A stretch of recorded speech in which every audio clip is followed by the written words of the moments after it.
Good afternoon, everybody. Big Mike back here with you once again. Welcome back to Big Mike Talks, where today I'm going to be talking about the week that was in pro wrestling. Now, for now, I think I'm just going to cover Raw and NWA Power because, well, I'm not sure if I'm going to be covering Collision this week because I'm going to be doing a little dog sitting, and this puppy needs my full attention. So we'll see. If it happens, it does. If it doesn't, it's whatever at this point. So I'm just going to cover my bases today, keep it a little basic, and hey, I'm back covering wrestling. I hope you didn't miss me too much, but here we are as we start off with Monday Night Raw. And we get announced that SmackDown General Manager Nick Aldis will be filling in for Adam Pearce as General Manager tonight on Raw. It was never really specified why. Maybe Adam Pearce just needed a mental health day, which totally get. Maybe he came down with something. I don't want to assume. But Adam, whatever you're dealing with, I hope you feel better soon and come back to our screens as soon as possible. Now, then we get a recap of the formation of this new group with Seth Rollins, Paul Heyman, and now Braun Breaker joining in, which is a amazing group. For now, they don't really have a name. So I am just going to call them the Paul Heyman family. Because they're pretty much the Don Callis family without the, big numbers of people. So we get out Heyman, Seth, and Braun, the Heyman family. Braun in a dapper ass suit. He looks like $1,000,000.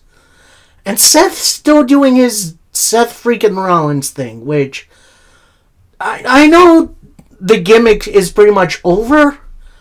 I think if he's going to be the head of this new heel group, he needs to be a little bit more straightforward, not goofy hands guy.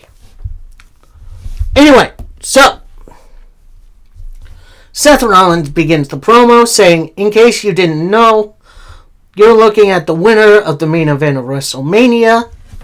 It's a little difficult for those who want to cheer for CM Punk, and it might be painful to those who want to acknowledge your tribal chief. We get a couple ones up in the crowd. Seth then continues, what you're looking at is the future of our industry, and the future runs through one man, and that man is me. So before he can say anything else, out comes Sami Zayn, which is a very big surprise. Sami gets in the ring. Seth says, well, welcome back. It's good to see you back. I hope you caught WrestleMania. Sami then says, yeah, I caught the main event. That's why I felt the need to come out here and tell you this is a load of crap. Seth looks a little bit taken aback, saying, what do you mean? Sami says, you're talking down about both Punk and Roman, but now you got Paul standing over your shoulder. How is this not different? How can this be different? You're just jealous of what both Punk and Roman have. You wanted to be in this position. If this is the vision of the future, a vision with Seth in the front, it's not a coincidence. It's hypocritical. Which, great SAT word. So Seth then retorts saying, no, this is different. This is not the bloodline. Sami retorts, well, you got Heyman here, and you got your dog Braun. What is this? I'm going to be honest with you. This is Seth now. This is the vision for our future. Either you're with us or you become a target. And I don't want that for you, Sammy.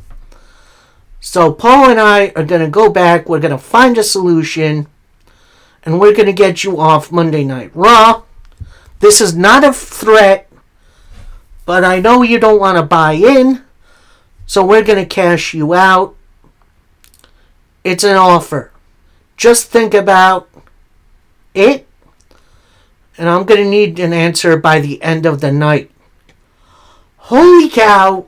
That was intimidating as heck. Like, this kind of felt like old school Four Horsemen stuff. Like, giving people ultimatums, giving, like, playing with their power. This is unbelievable. I love this. And I can't wait to see what happens next. Anyway, then we get a recap of the Io Sky Stephanie Vaquer match from last week. Including with the Interference Fest, which I am a little annoyed at, but I understand. You want to protect your big champions.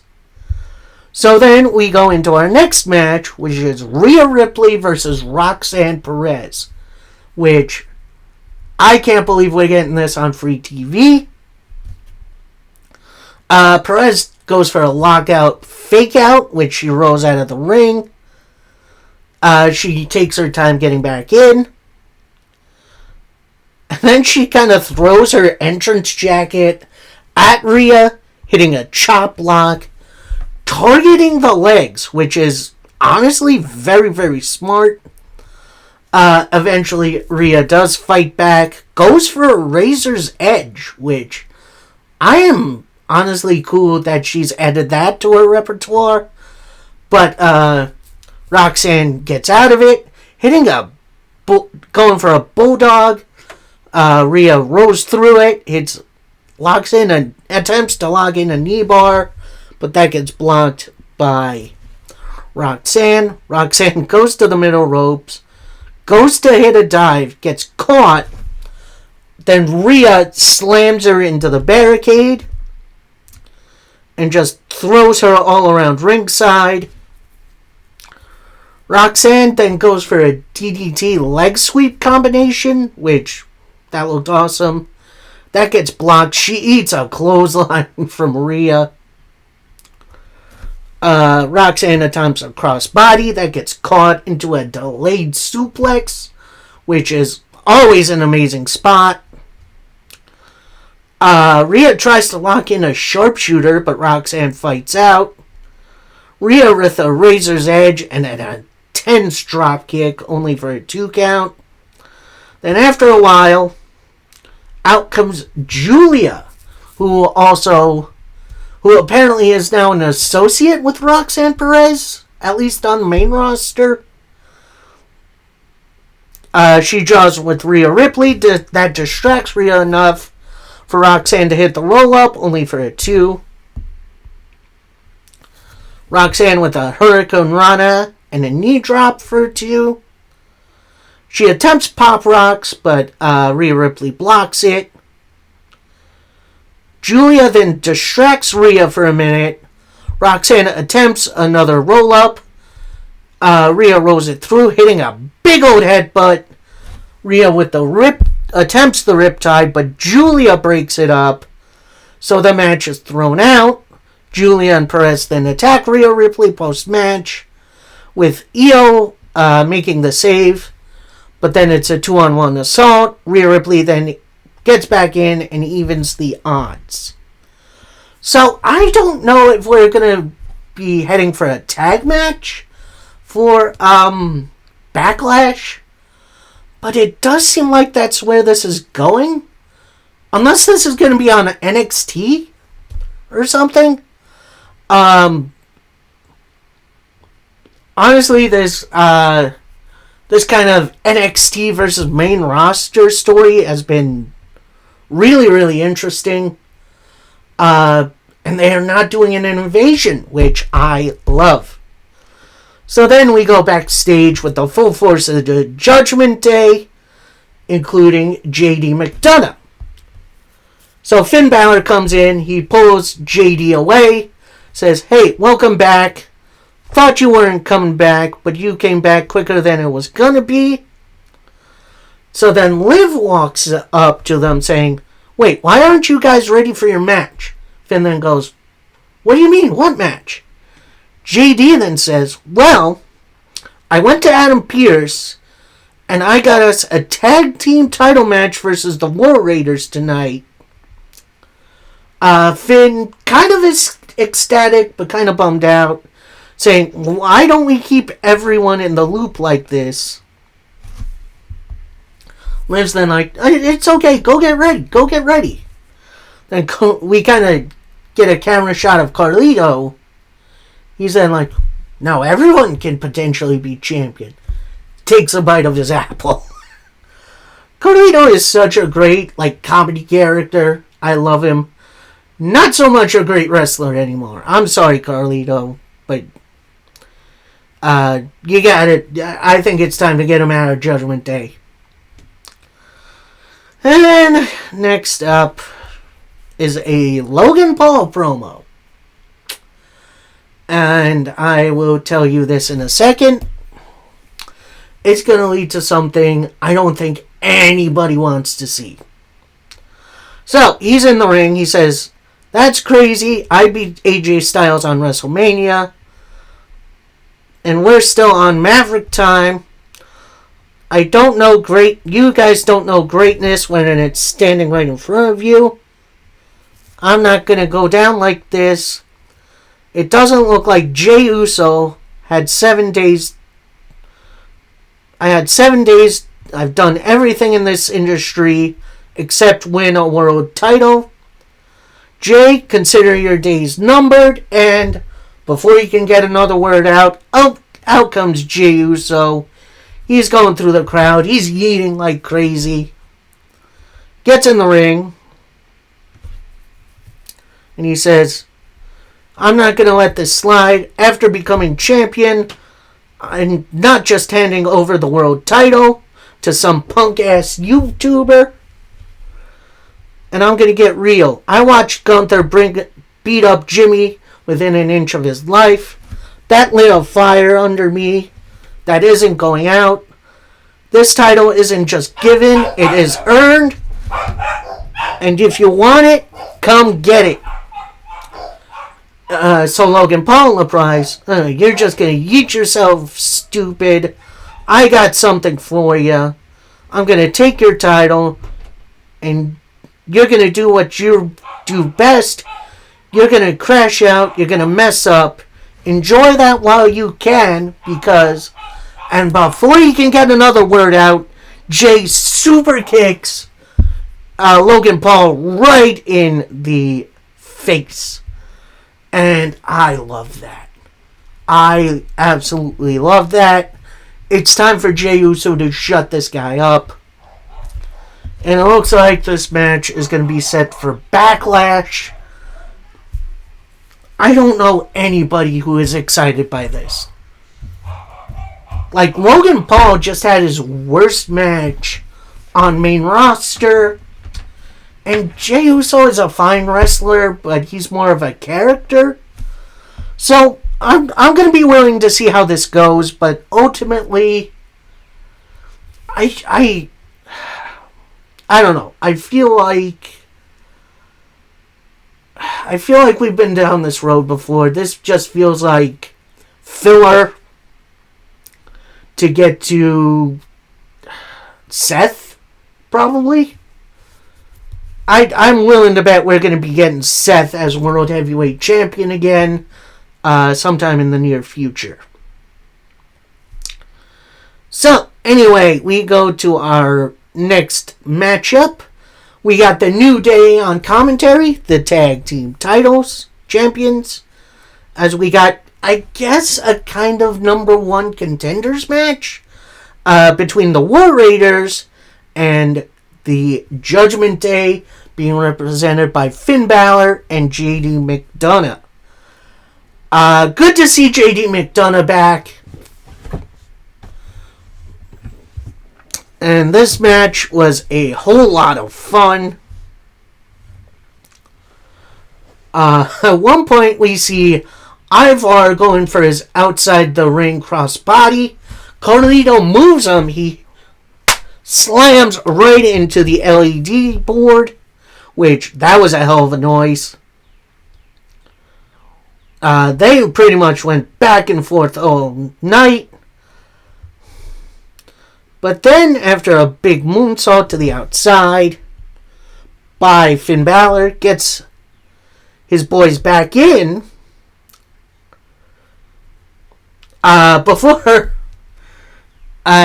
what happens is Eric tosses JD into the New Day at ringside, and then Ivar hits a crossbody on all of them. JD with a jawbreaker. Carlito gets up on the ring apron to distract the ref.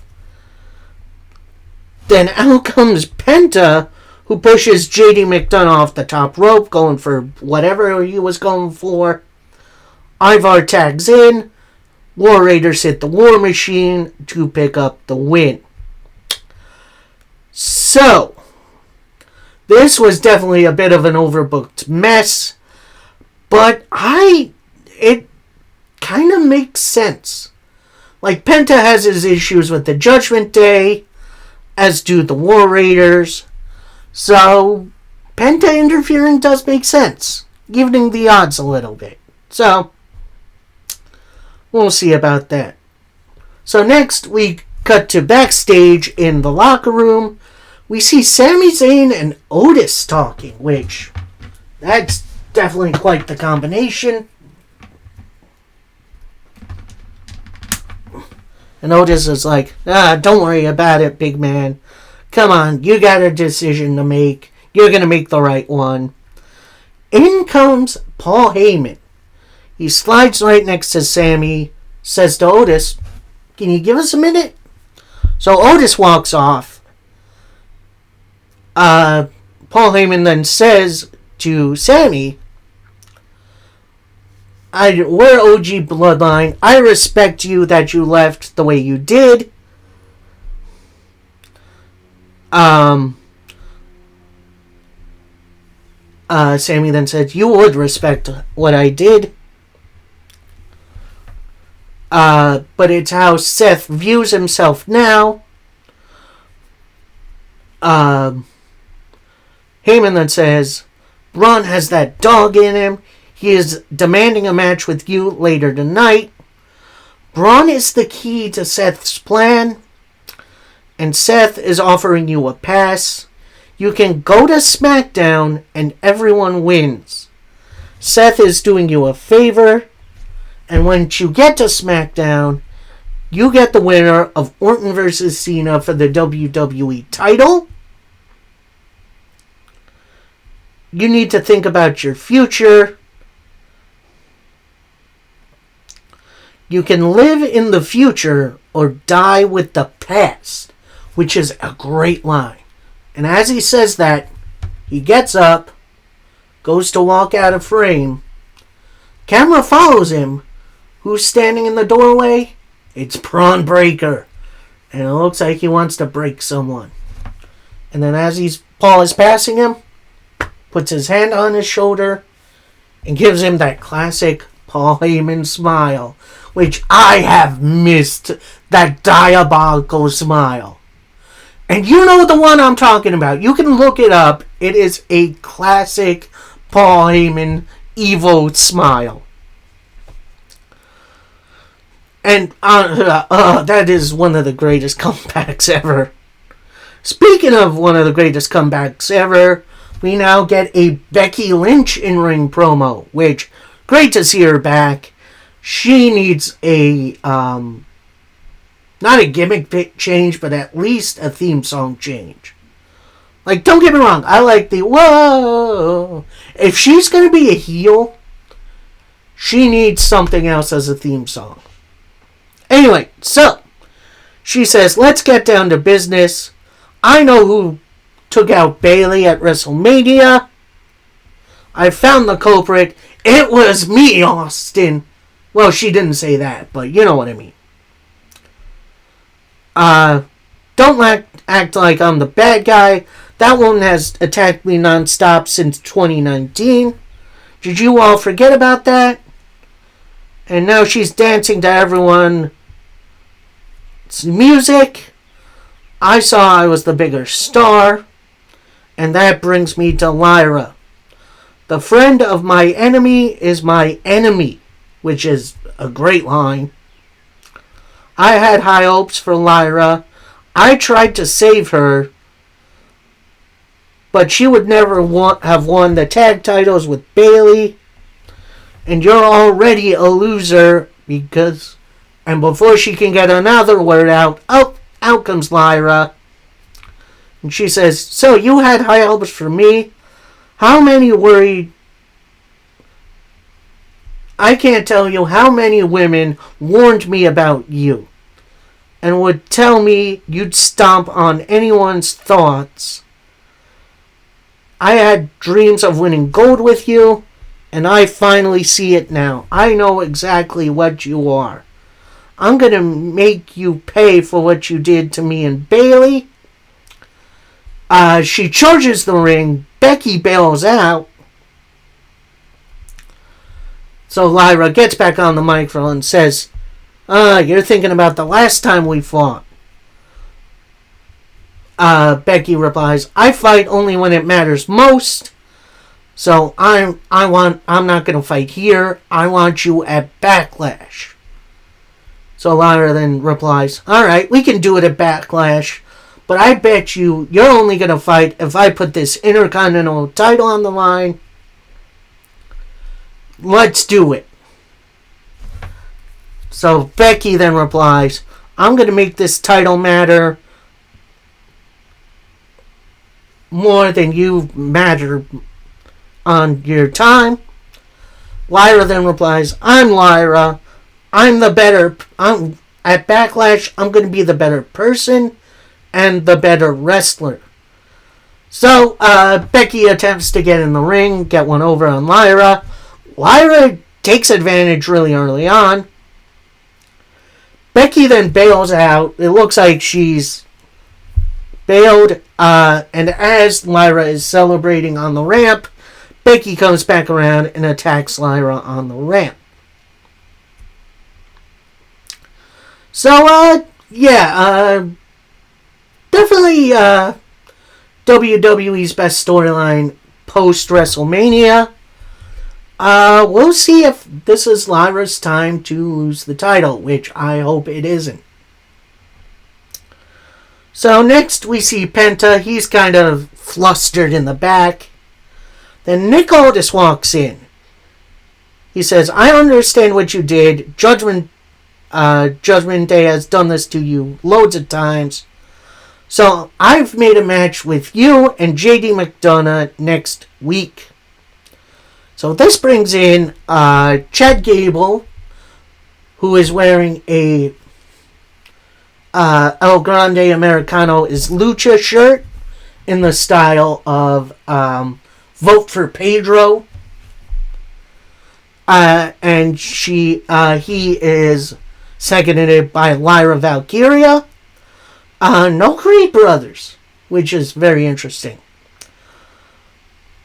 So Chad Gable says, oh, look, another luchador on Descent. I saw you dropped a big one at WrestleMania, but you losing that Intercontinental title match wasn't my favorite part of WrestleMania. Your brother losing was. And so Penta then loads up a super kick right to Chad Gable's face. He says, forget you. Penta has zero miedo. And he walks off. So it looks like we're going to get another Penta-Chad Gable match, which definitely sounds fun.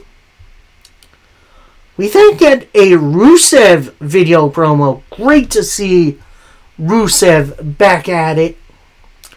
I have missed him. So, Rusev's promo, he pretty much says, once upon a time in WWE, I had it all. the United States title, the hot girlfriend, and the tank at WrestleMania. Then no longer. I lost myself. I left the WWE, and then I found myself again. I am going to redeem myself here in the future. I am no longer fighting for some flag. I'm going to crush people because I want to. I am going to hunt the wasted talent. My brothers, your lack of suffering ends now. Choose your next steps wisely. God, it is so good to have Rusev back on my TV. I don't care if it's WWE, AEW, New Japan, wherever. It is great to have him back. And hopefully we got some big plans for this man in the near future. So next up, we got a one-on-one contest between Ivy Nile and NXT Women's Champion Stephanie Vaquer. And this match absolutely ruled. Like, I don't know what I was expecting with this match, but these two had some awesome chemistry together. Including Ivy Nile selling the Devil's Kisses, which is Vaquer getting Ivy Nile's head in a Rana position and then just smashing her head to the mat with her legs. Which, that is a great name for that. I love that. Then Vaquer with a meteor in the corner only gets a 2 count because Gable, who is at ringside, puts Ivy Nile's foot in the ropes. Vaquer then gets in Gable's face. Nile goes behind Vaquer, hits a big old suplex, gets her back in, hitting another couple of suplexes. Attempts one more. That gets countered into a couple of headbutts by Vaquer. Vaquer with a big old superplex for a 2 count. Vaquer with an attempt at an MVB, which is, I'm not sure what that stands for. That gets blocked into a suplex by Nile for a 2 count. Nile attempts a big boot that misses into a couple of super kicks, a leg whip, an MVB for your winner, Stephanie Vaquer. This match absolutely ruled. I'm glad it got plenty of time. And yeah, hopefully this leads to something for Ivy Nile, because she's honestly so underrated. So next up, we go backstage. We have Nick Aldis and AJ Styles in the back, with Aldis saying, look, I know you're still devastated by the loss to Logan Paul, but if anyone can make a big comeback, it is you. So Styles then says, I got some ideas on how to make this comeback. Then in walks the Judgment Day, but it's Dominic Mysterio, Liv Morgan, and Raquel Rodriguez. With Liv revealing, oh, I've got a big movie coming up. I'm requesting some time off. Aldis is like, you got time. You got your time off. Then Dom says, I need some time off too, just because, I'm the champion. Aldis then says, I don't think so. You should have listened to your father. The champions need to show up more. Dom then turned to Styles saying, what are you doing? Trying to find a retirement home? Styles then replies, nah, I'm thinking about breaking something else. And I just got a great idea. And AJ just walks off. An AJ Styles Dominic Mysterio feud. I'm in. Honestly, I'm in. Like, I feel like Dom has really proved himself. Not only in the ring, but also as a personality. Hopefully, I don't know. Dom is such a complicated character, which is what I love about him.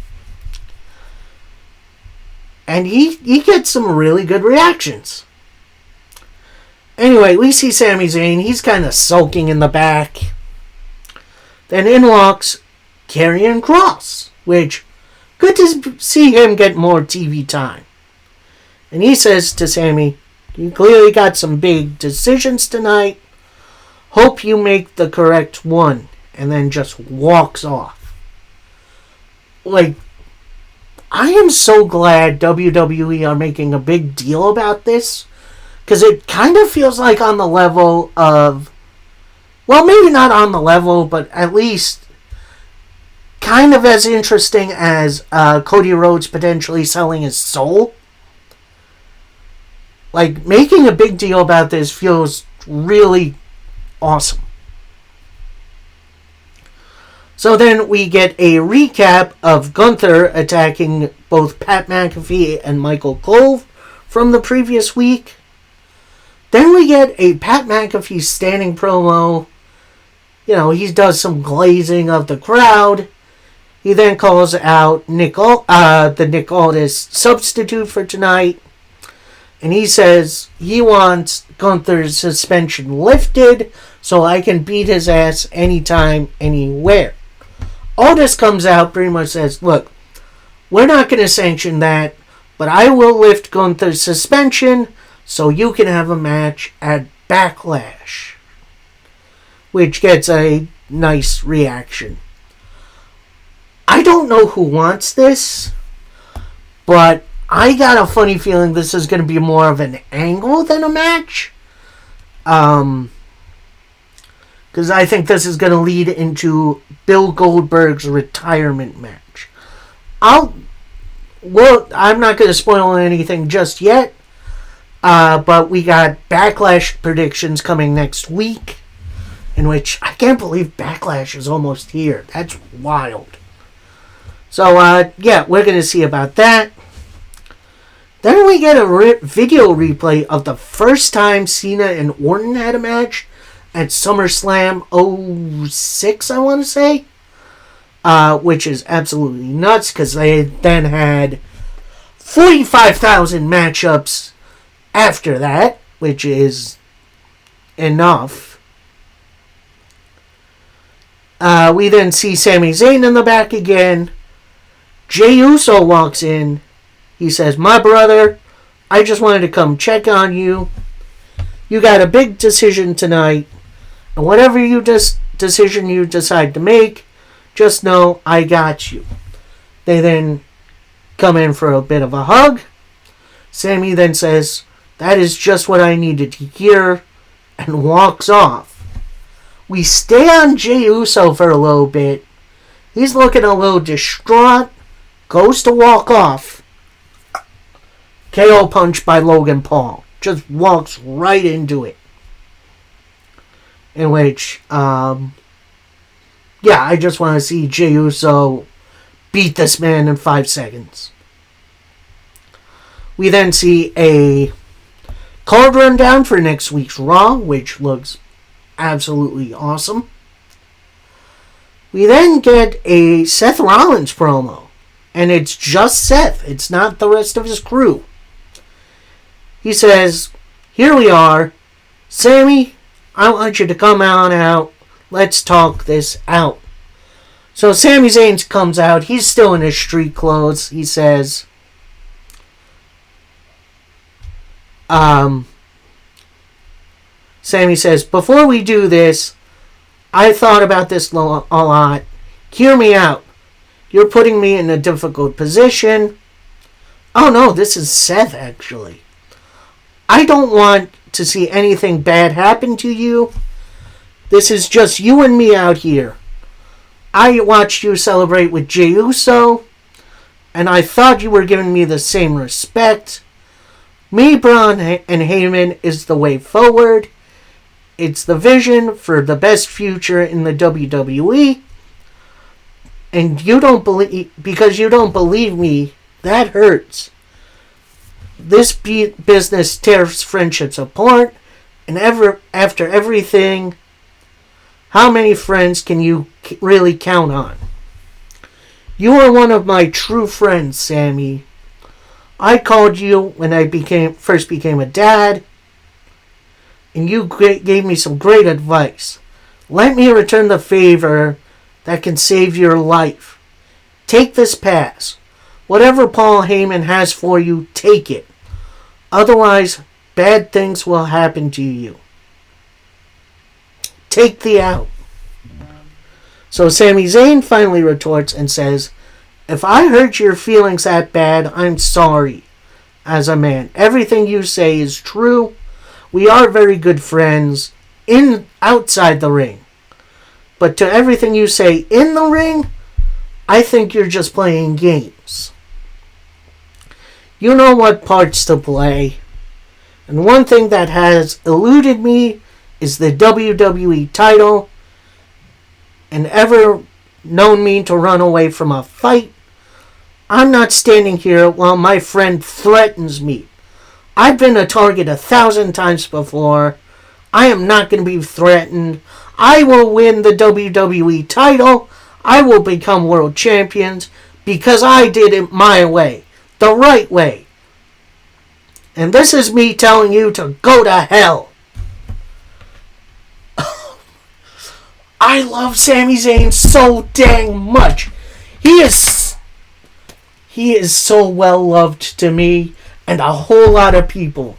This is the greatest underdog WWE has ever had. Sorry, Rey Mysterio, I love you. This was a great promo. But then that leads to who else? Mr. Braun Breaker coming out, and he's being seconded by Paul Heyman, which that visual is awesome. That is a match made in heaven. So we go right into our next main event. It's Braun Breaker taking on Sami Zayn. And Braun's just dominating Sami Zayn early on. Eventually he does fight out of it. Get some axe handles. Get some quick strikes in. Eventually he runs into a spine buster. Only for a 2 count. Braun with a clothesline over the top rope.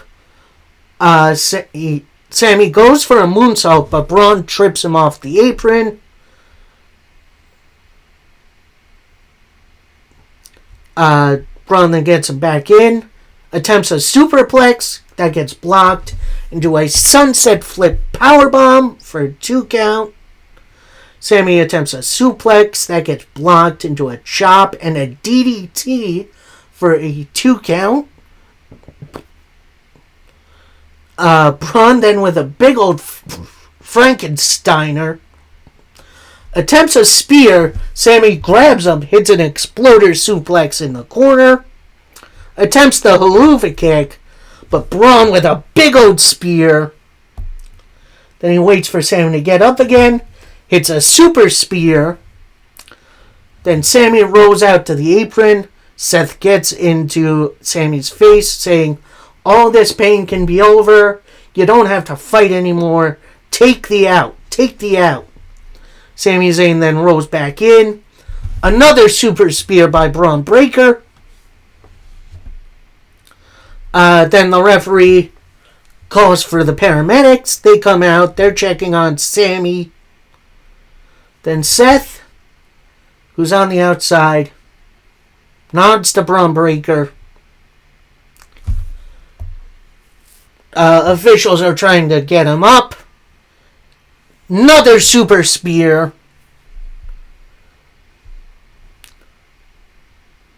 Actually, officials get him out of the ring. Braun with a running super spear on the outside. Gets him back in which the ref finally calls for the bell. So that gets thrown out. Officials then come in. Hold Braun Breaker back.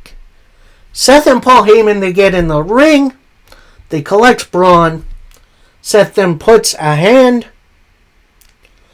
on Braun Breaker's chest. He says something. I didn't really catch it. Sami Zayn that gets on his hands and knees. Seth turns around, hits a stomp right to him to end the show. good googly moogly. That was a great episode of Monday Night Raw.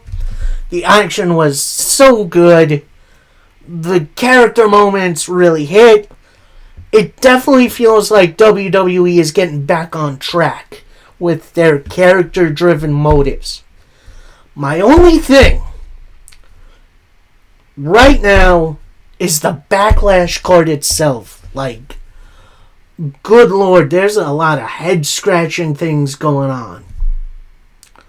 But we'll see how that card builds in the near future. Because even some of the worst WWE cards on paper end up turning okay. So we'll see what happens there. That was Monday Night Raw. Overall, I'll give it an up. It was entertaining as heck. A lot of really good character moments.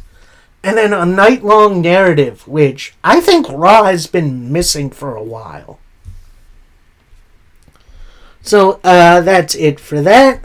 We now move into NWA Power, which definitely an interesting interesting episode, and I will get into why in a minute. Our first match on the card, we see the Fixers going one-on-one. So that's Wrecking Ball Legursky and Jay Bradley. So it looks like they're finally breaking up, which, you know, definitely is a way to go. Yeah, this is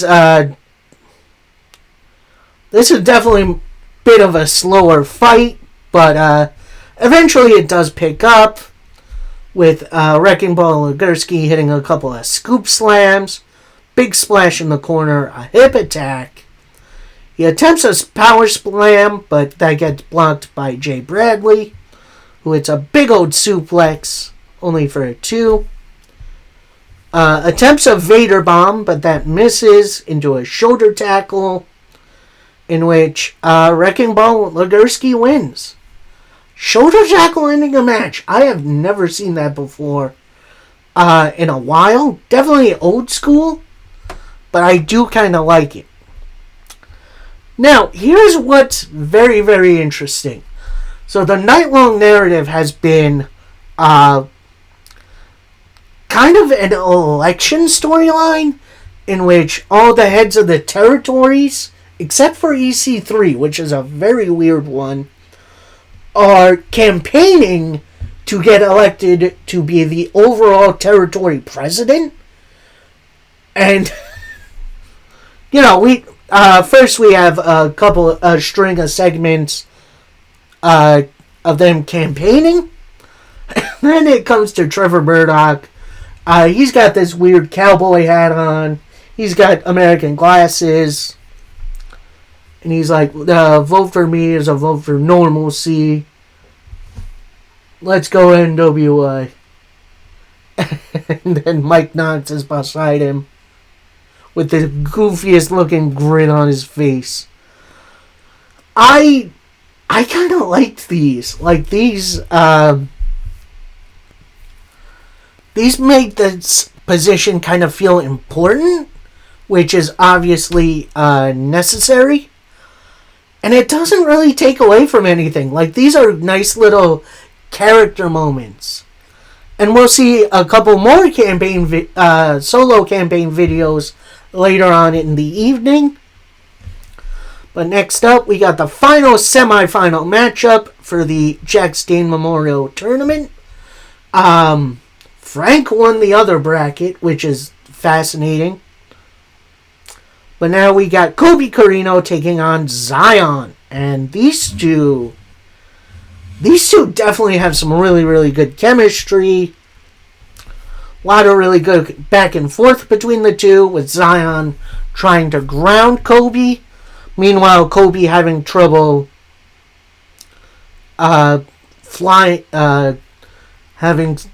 attempting some more high-flying moves. Kobe completely whiffs on a swanton. Then Zion rose to his corner, where Austin Idol's there, and, like, rubs whatever substance on him, on his hand, which I don't know if it's like Vaseline or Tiger Balm or whatever the heck it is. Kobe fights back for a little bit. Zion with a kick to the gut, and then rubs the substance into the face of Colby Corino, blinding him temporarily. Zion with a Falcon Arrow, only for a 2. Zion then gets in the ref's face, attempts a big splash, that whiffs. Kobe with a roll up and the win. So that's definitely a very interesting way to end this matchup. It definitely felt a little bit goofy, but I am definitely okay with that. Then we get a couple of campaign videos from Pastor CeeLo, who is representing Exodus Pro, which is EC3's promotion. Get the same thing for Brian Idol, which is hilarious if you've never seen that. And then one from a really intense one from Kenzie Page, which that looked awesome. We then get a sit-down interview with apparently the two leading in the polls between Kenzie Page and Pastor CeeLo, which is interesting. So we start with Pastor CeeLo. He's giving a lot of non-answers, including dropping "I liked you better than Joe," which I assume it's Joe Dombrowski. What I do, it's my greatest vision. I want to get the territories to grow in all 50 states. And I do that by talking to the people. No other person in the race. NWA is like Genesis. Interviewer then completely interrupts him. Turns to Kenzie Page, saying, "I'm winning now, right? I've never met a pastor I trusted. Still, one of you. My thing is real. And I am willing to get more pay for everybody. I'm going to make all the money from the NWA. Going to do it with the sponsorships and collabs." And William Patrick Corgan will give me all the money to distribute it to the NWA. Then the interviewer passes it to CeeLo, who says, "While you're working off your family name, I'm going to work off something bigger. I'm going to bring more money in the NWA and make sure we do everything." So giving pretty much a basic another non-answer, kind of like our current sitting president, which I think that's the joke. We then get an Around the Territory segment, which I absolutely love these. I need to get into some of the territories for the NWA. Those look interesting. Then we get a Joe Kazana campaign promo, which, honestly, I don't know why he isn't a front runner. Like, I feel like he could do way worse. Then we get a segment with, I think it's Kylie Page and her, I forget the dude's name. I am so sorry. So they're out, like, washing the family car or whatever, with Kylie saying, "Look, can you chill out? I understand I was rude. I'm so sorry, but ew." So, I know he's a wrestler. I know he wrestles for NWA. I forget his name. He says, you can't handle your own business. So Kylie says, "Look, I know I let everyone down. I got Idol on my back. You don't," Kylie then says, "You don't need to worry about Idol. I've got your back." And then the guy says, "Yeah, I know that. And I'm going to beat Idol all over the place in every territory we hit." So, I do like these on-location promos. They're very entertaining.